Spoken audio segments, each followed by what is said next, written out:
Hey guys, welcome back to ആക്രബാക്ക്. അപ്പോൾ ഇന്നത്തെ ഈ ഒരു പുതിയ വീഡിയോയിലേക്ക് എല്ലാ കൂട്ടുകാർക്കും സ്വാഗതം. അപ്പോൾ നമ്മൾ കുറച്ച് കാലമായി വീഡിയോസ് ഇട്ടിട്ട് അപ്പോൾ ഇനി തൊട്ട് നമ്മൾ HTML and CSS series start ചെയ്യാൻ പോവാണ്. കംപ്ലീറ്റ്ലി ബിഗിനർ ഓൺലി ആയിട്ടുള്ള സീരീസാണ് നമ്മൾ സ്റ്റാർട്ട് ചെയ്യുന്നത്. അപ്പോൾ ഞാൻ പഠിപ്പിക്കുന്ന മെത്തേഡ്സ്, ഞാൻ ടീച്ച് ചെയ്യുന്ന മെത്തേഡ്സ് എന്ന് പറയുന്നത് കുറച്ച് ഡിഫറെൻ്റ് ആയിരിക്കും. റിയൽ വേൾഡ് ആയിട്ട് ലൈവിൽ നമ്മൾ കോഡ് ചെയ്തിട്ടായിരിക്കും നമ്മൾ പഠിക്കുക. അപ്പോൾ നിങ്ങൾക്ക് കുറച്ചും കൂടി നല്ലോണം മനസ്സിലാക്കാനും പഠിക്കാനും പറ്റും. അപ്പോൾ നമുക്ക് നേരെ വീഡിയോയിലോട്ട് പോകാം. അതിനു മുമ്പ് ഞാനിവിടെ യൂസ് ചെയ്യുന്നത് വെർച്വൽ സ്റ്റുഡിയോ കോഡിംഗ് ആണ്. അതായത് VS കോഡാണ് ഞാൻ ഇവിടെ യൂസ് ചെയ്യുന്നത്.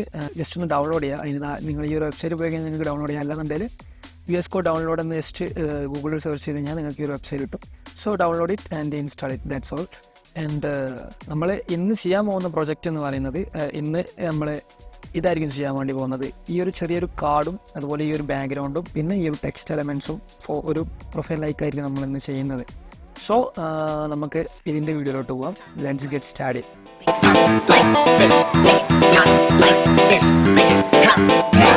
ഓക്കെ, അപ്പോൾ നിങ്ങൾ VS കോഡ് ഇൻസ്റ്റാൾ ചെയ്തതിന് ശേഷം നിങ്ങൾ നേരെ ഈ ഒരു എക്സ്റ്റൻഷൻ പാനലിലേക്ക് വരിക. ഓക്കെ, ഈ ഒരു ഭാഗത്ത് വന്ന് ജസ്റ്റ് ക്ലിക്ക് ചെയ്തിട്ട് നിങ്ങൾ ലൈവ് സെർവർ എന്ന് ടൈപ്പ് ചെയ്യാം. ഓക്കെ, ഈ ലൈവ് സെർവർ എന്ന് പറയുന്ന ഈ ഒരു സാധനം നമ്മൾ എന്ത് ചെയ്യണം, ഇൻസ്റ്റാൾ ചെയ്യണം. ഈ ഒരു എക്സ്റ്റൻഷൻ നമ്മൾ ഇൻസ്റ്റാൾ ചെയ്യണം. അപ്പോൾ നമുക്ക് എന്ത് ചെയ്യാൻ പറ്റും, ലൈവായിട്ട് നമ്മൾ ചെയ്യുന്ന കോഡിങ്ങിൻ്റെ ഔട്ട്പുട്ട് ലൈവായിട്ട് കാണാൻ കഴിയും. അത് നമുക്ക് ഈ ഒരു വീഡിയോയിൽ എക്സ്പ്ലെയിൻ ചെയ്ത് കാണിച്ചു തരാം. അതുപോലെ തന്നെ നെക്സ്റ്റ് നിങ്ങൾ ഇൻസ്റ്റാൾ ചെയ്യേണ്ടത് HTML ആണ്. HTML ജസ്റ്റ് ടൈപ്പ് ചെയ്താൽ തന്നെ ഇവിടെ നിങ്ങൾക്ക് എക്സ്റ്റൻഷൻസ് കാണിക്കും. HTML സ്നിപ്പേഴ്സ് ഇത് ഇൻസ്റ്റാൾ ചെയ്യണം. അതുപോലെ തന്നെ HTML ആൻഡ് CSS, ഈ രണ്ട് സാധനങ്ങളും ഇൻസ്റ്റാൾ ചെയ്ത് വെക്കുക. ഓക്കെ, അതിനുശേഷം നിങ്ങൾ ഇവിടെ വരിക. ഇതാണ് നമ്മുടെ ഫയൽസ് ഒക്കെ മാനേജ് ചെയ്യുന്ന സ്ഥലം.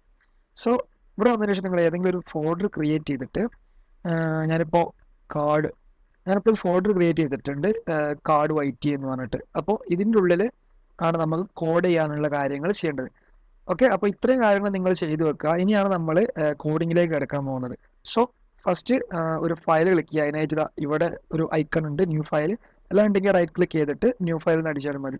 സോ ഞാനിത് ഈ ഐക്കണിൽ ക്ലിക്ക് ചെയ്തിട്ട് ഒരു ന്യൂ ഫയൽ ക്രിയേറ്റ് ചെയ്യാൻ പോവാണ്. പേര് കൊടുക്കുന്നത് index.html.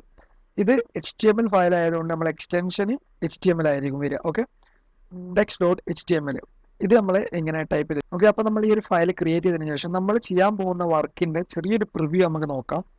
അപ്പോൾ ഇവിടെ ഇതാണ് നമ്മൾ ചെയ്യാൻ പോകുന്ന ഇന്നത്തെ നമ്മൾ ചെയ്യാൻ പോകുന്ന ഒരു എക്സാമ്പിൾ. അപ്പോൾ ഈ ഒരു എക്സാമ്പിൾ കഴിയുമ്പോൾ തന്നെ നിങ്ങൾ ഏകദേശം HTML ഒരു ലെവലിലായിട്ടുണ്ടാവും. ലെവൽ 1 പാസ്സാവുന്നതായിരിക്കും. അതായത് ബാക്ക്ഗ്രൗണ്ട് ഉണ്ട്, ഒരു ഡാർക്കിഷ് കളർ, അതുപോലെ തന്നെ ഒരു ഇമേജ് ഉണ്ട്, ഒരു ടെക്സ്റ്റസ് ഉണ്ട്, അതുപോലെ തന്നെ നമ്മളെ കൗണ്ട്സും കാര്യങ്ങളൊക്കെ, ഇതൊക്കെ ടെക്സ്റ്റാണ് കേട്ടോ. ആൻഡ് ഒരു ഹവർ എഫക്റ്റും ഉണ്ട്, നമ്മൾ മൗസർ കൊണ്ടുവയ്ക്കുമ്പോൾ ഒരു എഫക്റ്റും ഉണ്ട്. അപ്പോൾ ഇതാണ് നമ്മൾ ഇന്നത്തെ പ്രൊജക്റ്റ്. ഓക്കെ, സോ ഫസ്റ്റ് നമ്മൾ എന്താ ചെയ്യേണ്ടത് വെച്ചാൽ, HTML തീരെ അറിയാത്ത ആൾക്കാർ എന്താണ് ആദ്യം ഡോക് ടൈപ്പ് HTML എന്ന് ആദ്യം പഠിക്കാം. ഇപ്പോൾ നമ്മുടെ VS കോഡിൽ വന്നിട്ടുണ്ടെങ്കിൽ ജസ്റ്റ് ഈ ഒരു സിമ്പിൾ അടിച്ചാൽ, അത് നിങ്ങൾ ജസ്റ്റ് ടാബ് അടിച്ചിട്ടുണ്ടെങ്കിൽ നമ്മുടെ HTML വേണ്ടിയിട്ടുള്ള എല്ലാ കാര്യങ്ങളും ഇവിടെ വന്നിട്ടുണ്ട്. ഓക്കെ, സോ ഫസ്റ്റ് മുതൽ ഞാൻ എക്സ്പ്ലെയിൻ ചെയ്തുതരാം. ഈ ഫസ്റ്റത്തെ ലൈൻ എന്ന് പറയുന്നത് നമ്മുടെ ബ്രൗസറുമായിട്ട് കമ്മ്യൂണിക്കേറ്റ് ചെയ്യാണ്. ഇത് ഏത് ഡോക്യുമെൻറ്റ് ടൈപ്പാണെന്ന്, അതായത് ഡോക് ടൈപ്പ് HTML. ബ്രൗസറിന് മനസ്സിലായി ഇത് HTML ഡോക്യുമെൻറ്റ് ടൈപ്പാണെന്ന്. രണ്ടാമത്തെ പറയുന്നത് HTML ടാഗാണ്. ഇതാണ് മെയിൻ ടാഗ്. നമ്മൾ HTML, ഈ ഒരു HTML ടാഗും അതുപോലെ തന്നെ ഈ ഒരു HTML, ഇതാണ് നമ്മുടെ മെയിൻ ടാഗ്സ് വരുന്നത് HTMLൻ്റെ. അതിൽ നമ്മൾ ലാംഗ്വേജ് ഇംഗ്ലീഷ് എന്ന് കൊടുത്തിട്ടുണ്ട്. അതായത് നമ്മൾ ബ്രൗസറിന് മനസ്സിലാവും ഈ ഒരു വെബ്സൈറ്റ് കംപ്ലീറ്റ്ലി ഇംഗ്ലീഷിലാണ് ചെയ്തിട്ടുള്ളതെന്ന് മനസ്സിലാവും. അപ്പോൾ ഇംഗ്ലീഷ് കൊടുക്കുന്നത് നല്ലൊരു ഓപ്ഷനാണ്. ഓക്കെ, അതുപോലെ തന്നെ ഇതാണ് നമ്മുടെ HTMLൻ്റെ ഉള്ളിലുള്ള ഹെഡ്. ഈ ഒരു ഹെഡിൻ്റെ ഉള്ളിലാണ് നമ്മൾ ടൈറ്റിൽസ് ആഡ് ചെയ്യുക, അതുപോലെ തന്നെ നമ്മുടെ സ്റ്റൈൽ ആഡ് ചെയ്യുക, CSS ആഡ് ചെയ്യുക, മെറ്റാ ടെക്സ്റ്റ് ആഡ് ചെയ്യുക, മെറ്റാ ഡിസ്ക്രിപ്ഷൻസ് ഒക്കെ ആഡ് ചെയ്യുന്നത് ഈ ഒരു ഹെഡിൻ്റെ ഉള്ളിലാണ്.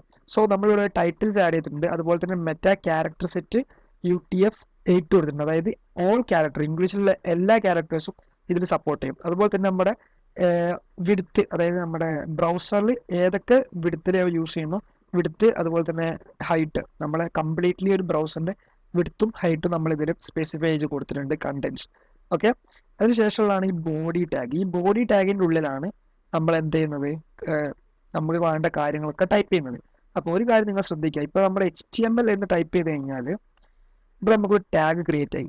അപ്പോൾ ഈ ടാഗ് ഓപ്പണിംഗ് ടാഗും ഉണ്ട്, ക്ലോസിംഗ് ടാഗും ഉണ്ട്. അപ്പോൾ എന്തെങ്കിലും എറേഴ്സ് വരികയാണെന്നുണ്ടെങ്കിൽ നമ്മൾ ക്ലോസിംഗ് ടാഗ് ഫസ്റ്റ് മുതൽ നമ്മൾ ചെക്ക് ചെയ്യണം. ഇവിടെ ഈ ഒരു സാധനം കണ്ടില്ല, ഈ ഒരു ബാർ ഇടുമ്പോഴാണ് ഇതെന്താവുന്നത്, HTML ക്ലോസിംഗ് ടാഗ് ആവുന്നത്. അപ്പം അതൊന്ന് ശ്രദ്ധിക്കുക. സോ നമുക്ക് നമ്മുടെ പ്രൊജക്റ്റിലേക്ക് പോവാം. ഫസ്റ്റ് ഓഫ് ഓൾ നമുക്കിവിടെ വേണ്ടത് ഒരു കാർഡാണ്. അപ്പോൾ അതിനായിട്ട് നമ്മൾ എന്ത് ചെയ്യണം, ഒരു കാർഡ് എലിമെൻറ്റ് ക്രിയേറ്റ് ചെയ്യണം. ഓക്കെ, അപ്പോൾ നമ്മൾ ഫസ്റ്റ് ചെയ്യേണ്ടത് എന്താ വെച്ചിട്ടുണ്ടെങ്കിൽ ആദ്യം നമ്മളൊരു കണ്ടെയ്നർ ക്രിയേറ്റ് ചെയ്യണം. അതായത് ഒരു കാർഡ് നിങ്ങൾക്കിവിടെ കാണാൻ കഴിയും. നമുക്ക് ഇവിടെ ഈ ഒരു സെൻറ്ററിലൊരു കാർഡ് ഉണ്ട്. ഈ ഒരു കാർഡ് ആദ്യം നമ്മൾ എന്ത് ചെയ്യണം, ക്രിയേറ്റ് ചെയ്യണം. അപ്പോൾ അതിനായിട്ട് ജസ്റ്റ് ഇവിടെ വന്നിട്ട് div എന്നടിക്കുക. അപ്പോൾ ഈ ഒരു div എന്ന് പറയുന്നതാണ് നമ്മൾ ഒരു ടാഗാണ് div. ഈ divൻ്റെ ഉള്ളിലാണ് നമ്മൾ ക്ലാസ് നെയിം സ്പെസിഫൈ ചെയ്തിട്ട് എങ്ങനെയാണ് ഒരു കാർഡ് രൂപത്തിലാക്കി ചെയ്യാമെന്ന് നോക്കുക. അപ്പോൾ അതിനായിട്ട് ഫസ്റ്റ് തന്നെ നമുക്കൊരു കണ്ടെയ്നർ ഉണ്ടാക്കണം. അതിന് നമ്മൾ ഈ ഒരു div എന്ന് പറഞ്ഞ ടാഗ് ക്രിയേറ്റ് ചെയ്തു. അതിനുശേഷം ഇതിൻ്റെ ഉള്ളിൽ നമുക്കൊരു ക്ലാസ് കൊടുക്കണം. അപ്പോൾ ഞാനിത് കാർഡ് എന്ന് പറഞ്ഞ് ക്ലാസ് കൊടുത്തു. കാർഡ് എന്ന് പറഞ്ഞ ക്ലാസ് കൊടുത്തു. ഈ കാർഡിൻ്റെ ഉള്ളിലാണ് നമ്മൾ എന്ത് ചെയ്യുന്നത്, നമ്മുടെ ഡീറ്റെയിൽസും കാര്യങ്ങളൊക്കെ കൊടുക്കുന്നത്. അപ്പോൾ അതിനായിട്ട് ഇവിടെ ജസ്റ്റ് വരിക, അതിൻ്റെ ഉള്ളിൽ നമുക്ക് അതിൻ്റെ ബാക്കി ഡീറ്റെയിൽസ് കൊടുക്കാം. അപ്പോൾ നെക്സ്റ്റ് ഉള്ളത് നമുക്കൊരു ഇമേജ് ആണ് അല്ലേ. ഇവിടെ നമുക്കൊരു ഇമേജ് ഉണ്ട്. ഈ ഒരു ഇമേജ് ആണ് നെക്സ്റ്റ് നമുക്കിനി കൊടുക്കാനുള്ളത്. സോ ഇവിടെ നമ്മൾ വന്നിട്ട് ഒരു div കൂടി ക്രിയേറ്റ് ചെയ്യും. അപ്പോൾ ഈ div നമ്മൾ ഇമേജ് ബോക്സ് എന്ന് നെയിം കൊടുക്കും. പക്ഷേ നമ്മൾ ഈ ഒരു VS കോഡിൽ യൂസ് ചെയ്യുമ്പോൾ ഇത് div ക്ലാസ് നെയിം തന്നെ വേറെ കൊടുക്കേണ്ട ആവശ്യമില്ല. ജസ്റ്റ് ഡോട്ട് എന്ന് ടൈപ്പ് ചെയ്യുക. അതിനുശേഷം നമ്മളെ ക്ലാസ്സിൻ്റെ നെയിം കൊടുക്കുക. ഞാനിതിൽ img ബോക്സ്, അതായത് ഇമേജ് ബോക്സ് എന്ന് കൊടുക്കുന്നത്. ഇത് ജസ്റ്റ് ടാബ് അടിച്ചിട്ടുണ്ടെങ്കിൽ ഇവിടെ നമുക്ക് div ക്രിയേറ്റ് ആയി, അതുപോലെ തന്നെ ഒരു ഇമേജ് ബോക്സും ക്രിയേറ്റ് ആയി.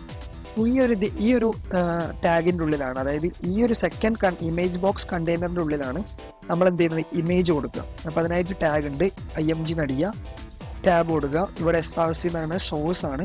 അപ്പോൾ നമ്മുടെ സോഴ്സ് എന്ന് പറയുന്നത് ഈ ഒരു ഇമേജ് ആണ് നമ്മൾ കൊടുക്കുന്നത്. നമ്മുടെ സോഴ്സ് ഈ ഒരു കാർഡ് YT എന്ന് പറയുന്ന ഈ ഒരു ഫോൾഡറിലാണുള്ളത്. സോ നമ്മൾ ജസ്റ്റ് അതിൻ്റെ പാത്ത് സ്പെസിഫൈ ചെയ്ത് കൊടുത്താൽ മതി. നിങ്ങൾ ഇങ്ങനെ എഴുതിയാൽ മതി. ./ എന്ന് പഠിക്കുമ്പോൾ തന്നെ ഇവിടെ നമുക്ക് സജഷൻസ് വരും. അതാണ് ഞാൻ മെയിനായിട്ട് VS കോഡ് യൂസ് ചെയ്യാനുള്ള മെയിൻ കാരണം. നമുക്ക് ചെയ്യാനുള്ള വർക്കൊക്കെ വെരി ഈസിയാക്കി ചെയ്തു തരും. സോ ഇവിടെ group4.png എന്നൊരു ഇമേജാണ് ഞാൻ യൂസ് ചെയ്യുന്നത്. അവിടെ പോയിട്ട് ജസ്റ്റ് ടാബ് അടിക്കുക. അപ്പോൾ എന്ത് ചെയ്തു, നമുക്ക് ഈ ഒരു ഇമേജിൻ്റെ പാത്ത് ഇവിടെ കിട്ടി. ഇനി നമുക്ക് ഇത്രയും ചെയ്തില്ലേ, ഈ ചെയ്തതൊക്കെ പ്രിവ്യൂ ആണെന്നുണ്ടെങ്കിൽ ജസ്റ്റ് എന്ത് ചെയ്യാം, ഇവിടെ നമ്മൾ ഈ ഗോ ലൈവ് എന്ന് നമ്മൾ ലൈവ് സെർവർ ഇൻസ്റ്റാൾ ചെയ്തിട്ടുണ്ടായിരുന്നു അല്ലേ. അപ്പോൾ ഇവിടെ നമുക്ക് കാണാൻ പറ്റും ഗോ ലൈവ് എന്ന്. ജസ്റ്റ് ഗോ ലൈവിൽ ക്ലിക്ക് ചെയ്യുന്നു. അപ്പോൾ ഗോ ലൈവ് ക്ലിക്ക് ചെയ്ത് കഴിഞ്ഞാൽ ഓട്ടോമാറ്റിക്കായിട്ട് ഇവിടെ നമുക്ക് ഒരു വെബ് ബ്രൗസർ ഓപ്പൺ ആയി വരും. അപ്പോൾ നമ്മൾ കൊടുത്തിട്ടുള്ള ഇമേജ് ഇതാണ്. സോ നമുക്കിതിൻ്റെ ലൈവായിട്ടുള്ള പ്രിവ്യൂ നോക്കാം. അതിനായിട്ട് ഞാൻ ഈ ഒരു ടാബ് ജസ്റ്റ് സൈഡിൽ കൊടുക്കുന്നുണ്ട്, അതുപോലെ ഈ ഒരു ടാബ് ഈ സൈഡിലും കൊടുക്കുന്നുണ്ട്. അപ്പോൾ നമുക്ക് കുറച്ചും കൂടി ഈസി ആയിട്ട് എന്ത് ചെയ്യാൻ പറ്റും, പെട്ടെന്ന് കാര്യങ്ങളൊക്കെ റെഡിയാക്കാൻ പറ്റും. ഇവിടെ ഈ ഒരു ഓൾട്ടിനെ കുറിച്ച് നിങ്ങൾ പേടിക്കേണ്ട ആവശ്യമില്ല. ഇത് നമുക്ക് ഇമേജ് എന്ത് വേണമെങ്കിൽ നെയിം എന്തെങ്കിലും കൊടുക്കാം. ഞാനിപ്പോൾ ഇത് ലോഗോ ഇമേജ് എന്നാണ് കൊടുത്തിട്ടുള്ളത്. ഓക്കെ, അതിനുശേഷം നെക്സ്റ്റ് വരുന്നത് നമുക്ക് ഇപ്പോൾ ഒരു ഇമേജ് ഇവിടെ ക്രിയേറ്റ് ആയി. ഓക്കെ, ഈ ഒരു ഇമേജ് നിങ്ങൾക്ക് കാണാൻ കഴിയും. ഈ ഒരു ഇമേജ് നമ്മളിവിടെ ക്രിയേറ്റ് ചെയ്തിട്ടുണ്ട്. നെക്സ്റ്റ് നമുക്ക് ചെയ്യേണ്ടതാണ്, ഓക്കെ, ഇപ്പോൾ നമുക്ക് എന്ത് ചെയ്തിട്ടുണ്ട്, നമ്മുടെ പ്രിവ്യൂ ഇവിടെ കിട്ടിയിട്ടുണ്ട്. സോ നെക്സ്റ്റ് എന്താ ചെയ്യേണ്ടതെന്ന് വെച്ചിട്ടുണ്ടെങ്കിൽ നമുക്ക് അടുത്തത് ഈ ഒരു കാർഡിൻ്റെ ഉള്ളിൽ കുറച്ച് എലമെൻറ്റ്സ് ഉണ്ട്, അതായത് ടെക്സ്റ്റ് എലമെൻറ്റ്സ് ഉണ്ട്. അപ്പോൾ അതൊക്കെ നമുക്കൊന്ന് ക്രിയേറ്റ് ചെയ്യാം. അപ്പോൾ ഇതിന് നമുക്കൊരു 2 ഭാഗമായിട്ട് ഡിവൈഡ് ചെയ്യാം. അതായത് ഈ ഒരു പാർട്ട് 1ഉം ഇത് പാർട്ട് 2 ആയിട്ട് നമുക്ക് ഡിവൈഡ് ചെയ്യാം. അപ്പോൾ അതിനായിട്ട് നമ്മുടെ ഈ ഒരു കാർഡിൻ്റെ നെക്സ്റ്റ്, അതായത് ഇതൊരു ഇമേജ് ബോക്സ് കണ്ടെയ്നറാണ്. അതുപോലെ തന്നെ നമുക്ക് വേറൊരു കണ്ടെയ്നർ കൊണ്ട് ഉണ്ടാക്കണം. ആ കണ്ടെയ്നറാണ് ഡീറ്റെയിൽസ്. സോ ഡീറ്റെയിൽസ് എന്ന് പറഞ്ഞൊരു കണ്ടെയ്നർ ഉണ്ടാക്കുക. ഇതിൻ്റെ ഉള്ളിലാണ് നമ്മൾ എന്ത് ചെയ്യുന്നത്, ഈ ഒരു ടെക്സ്റ്റ് എലമെൻറ്റ്സ് കൊടുക്കുന്നത്. ഫസ്റ്റത്തെ ടെക്സ്റ്റ് എലമെൻറ്റ്സ് നിങ്ങൾക്ക് കണ്ടാൽ മനസ്സിലാവും, ആക്രബഗ്, അടിയിൽ യൂട്യൂബ് ചാനൽ, അത്രേ ഉള്ളൂ. സോ ഇതിപ്പോൾ ഇങ്ങനെ ഇരിക്കുന്നത് നോക്കണ്ട. നമ്മൾ CSSൽ വരുമ്പം സ്റ്റൈൽ ചെയ്യുമ്പം ഇത് മാറും, ഫുള്ള് കംപ്ലീറ്റ്ലി ഡിഫറെൻ്റ് ആയിട്ട് മാറും. അപ്പം അത് നോക്കാം നമുക്ക്. സോ ഇവിടെ നമുക്കൊരു കണ്ടെയ്നർ ക്രിയേറ്റ് ചെയ്തിട്ടുണ്ട്, ഡീറ്റെയിൽസ് എന്നിട്ട്. അപ്പോൾ അതിൻ്റെ ഉള്ളിൽ നമുക്ക് എന്ത് ചെയ്യണം, 2 ടെക്സ്റ്റ് എലമെൻറ്റ്സ് ഉണ്ട്. ഒന്നാണ് ആക്രബഗ് യൂട്യൂബ് ചാനൽ നെയിം, പിന്നെ യൂട്യൂബ് ചാനൽ, ദാറ്റ്സ് ഓൾ. അപ്പോൾ അവിടെ ഞാൻ ആക്രബഗ് എന്ന് പറഞ്ഞ് കൊടുക്കുകയാണ്. അതിന് ഞാൻ യൂസ് ചെയ്യുന്നത് ഹെഡിങ് 2 ടാഗാണ്. അതായത് നമുക്ക് പലതരത്തിലുള്ള ടാഗ്സ് ഉണ്ട്. ഹെഡിങ് 1 ഉണ്ട്, അതുപോലെ തന്നെ ഹെഡിങ് 2 ഉണ്ട്, ഹെഡിങ് 3 ഉണ്ട്, പല ടാഗ്സ് ഉണ്ട്. അങ്ങനെ കുറേ ടാഗ്സ് ഉണ്ട്. ഹെഡിങ് 3 ഉണ്ട്, പിന്നെ അതുപോലെ തന്നെ ഹെഡിങ് 2 ഉണ്ട്. ഇതിൻ്റെയൊക്കെ ഡിഫറൻസ് ഞാൻ കാണിച്ചു തരാം. ഹെഡിങ് 1ൽ ഞാൻ ആക്രബഗ് എന്ന് കൊടുക്കുന്നുണ്ട്. ഈ സെയിം സാധനം ഞാൻ എന്ത് ചെയ്യുന്നുണ്ട്, ഹെഡിങ് 3ലും ഹെഡിങ് 2ലും കൊടുക്കുന്നുണ്ട്. ഇനി ഞാൻ ജസ്റ്റ് ഇത് സേവ് ചെയ്ത് കഴിഞ്ഞാൽ ഇവിടെ ഓട്ടോമാറ്റിക്കായിട്ട് റീലോഡ് ആവും. കണ്ടോ, ജസ്റ്റ് സേവ് ചെയ്തു. ഇവിടെ റീലോഡായി. അപ്പോൾ നിങ്ങൾക്ക് കണ്ടാൽ മനസ്സിലാവും അടിയിൽ ഇതാണ് ഹെഡിങ് 1. സോ ഹെഡിങ് 1 എന്ന് പറയുമ്പോൾ കുറച്ചുകൂടി ബോൾഡ് ഹെഡിങ് ടൈറ്റിൽ 1 ആയിട്ട് കിട്ടും. രണ്ടാമത്തതാണ് ഹെഡിങ് 2, ഹെഡിങ് 3. ഹെഡിങ് 3 പറഞ്ഞാൽ കുറച്ചും കൂടി ചെറുതായിട്ട്. ഇതാണ് ഹെഡിങ് 2, ഹെഡിങ് 2, ഹെഡിങ് 3, ഹെഡിങ് 1. അപ്പോൾ ഇങ്ങനെയാണ് നമ്മൾ ഹെഡിങ്സ് യൂസ് ചെയ്യുന്നത്. അപ്പോൾ നമ്മളിപ്പോൾ യൂസ് ചെയ്യാൻ പോകുന്നത് H2 എന്ന് പറയുന്ന ടാഗാണ്, അതായത് ഹെഡിങ് 2 ആണ് യൂസ് ചെയ്യുന്നത്. അപ്പോൾ അതിൻ്റെ ഉള്ളിൽ ഞാൻ ബഗ് എന്ന് പറഞ്ഞിട്ട് ഞാൻ എൻ്റെ യൂട്യൂബ് ചാനൽ നെയിം കൊടുത്തു. ഇതിൻ്റെ ഉള്ളിൽ തന്നെ ഞാൻ എന്ത് ചെയ്യുന്നു, ഒരു ബ്രേക്ക് ടാഗ് യൂസ് ചെയ്യാം. ഈ ബ്രേക്ക് ടാഗ് എന്തിനാണ് യൂസ് ചെയ്യുന്നത് വെച്ചിട്ടുണ്ടെങ്കിൽ നമ്മൾ ഇതിൻ്റെ ബാക്കിയായിട്ടാണ് നമ്മൾ എന്ത് ചെയ്യുന്നത്, യൂട്യൂബ് ചാനൽ പറഞ്ഞിട്ട് കൊടുക്കുന്നത്. അതായത് ഇവിടെ ഞാൻ ഒരു സ്പാൻ എന്നൊരു ടാഗ് യൂസ് ചെയ്തിട്ട് ഇവിടെ ഞാൻ യൂട്യൂബ്, ഇപ്പോൾ നിങ്ങൾക്ക് ഇത് മനസ്സിലായോ ഇല്ലെങ്കിൽ ഞാൻ ജസ്റ്റ് ഒന്ന് എക്സ്പ്ലെയിൻ ചെയ്തുതരാം. ഇത് ആക്രം ബഗ് നമ്മുടെ ഹെഡിങ് 2, ഇവിടെ ഞാനൊരു ബ്രേക്ക് ടാഗ് കൊടുത്തിട്ടുണ്ട്, പിന്നെ ഞാനൊരു സ്പാൻ യൂസ് ചെയ്തിട്ടുണ്ട്. ഇപ്പോൾ ഇത് എങ്ങനെ വരിക വെച്ചിട്ടുണ്ടെങ്കിൽ ഇത് ഹെഡിങ് 2 ആയിട്ട് വരും. ഈ ബ്രേക്ക് ടാഗ് എന്തിനാണ് യൂസ് ചെയ്യുന്നത് വെച്ചിട്ടുണ്ടെങ്കിൽ ഇതിപ്പോൾ നമ്മളൊരു ഹെഡിങ് 2 എന്ന് പറഞ്ഞ ടാഗിൻ്റെ ഉള്ളിലാണ് നമ്മളിത് ചെയ്തിട്ടുള്ളത്. അപ്പോൾ ഇവിടെ ഈ ബ്രേക്ക് കൊടുക്കുമ്പോൾ ഇവിടെ നിന്ന് ഇങ്ങോട്ടുള്ള കണ്ടൻസ് ഫുള്ള് എന്ത് ചെയ്യും, ഒരു ലൈന് താഴോട്ട് വരും. ഇവിടെ നിങ്ങൾക്ക് കണ്ടാൽ മനസ്സിലാവും, ഇവിടെ ആക്രബഗ്, ആ ആക്രബഗിൻ്റെ താഴത്താണ് നമ്മുടെ യൂട്യൂബ് ചാനൽ എന്നുള്ള ഈ ഒരു ചെറിയ ടെക്സ്റ്റ് വന്നിട്ടുള്ളത്. അപ്പോൾ അത് നമ്മൾ യൂസ് ചെയ്യുന്നത് ഈ ഒരു ബ്രേക്ക് ടാഗ് യൂസ് ചെയ്തിട്ടാണ്. അതുപോലെ ഈ ഒരു സ്പാൻ എന്ന് പറയുന്നത് എന്താണെന്ന് വെച്ചിട്ടുണ്ടെങ്കിൽ നമ്മൾ സ്റ്റൈൽ ചെയ്യുമ്പോൾ ഈ ഒരു സ്പെസിഫിക് കണ്ടൻറ്റിന് മാത്രം നമ്മൾക്ക് സ്റ്റൈൽ ചെയ്യാൻ വേണ്ടി പറ്റും. അപ്പോൾ അതിനാണ് നമ്മൾ മെയിനായിട്ട് ഈ ഒരു സ്പാൻ യൂസ് ചെയ്യുന്നത്. പല യൂസും ഉണ്ട്, നമുക്ക് ബാക്കിയുള്ള വീഡിയോസിൽ നമുക്ക് കണ്ട് ഞാൻ പറഞ്ഞു തരുന്നതായിരിക്കും.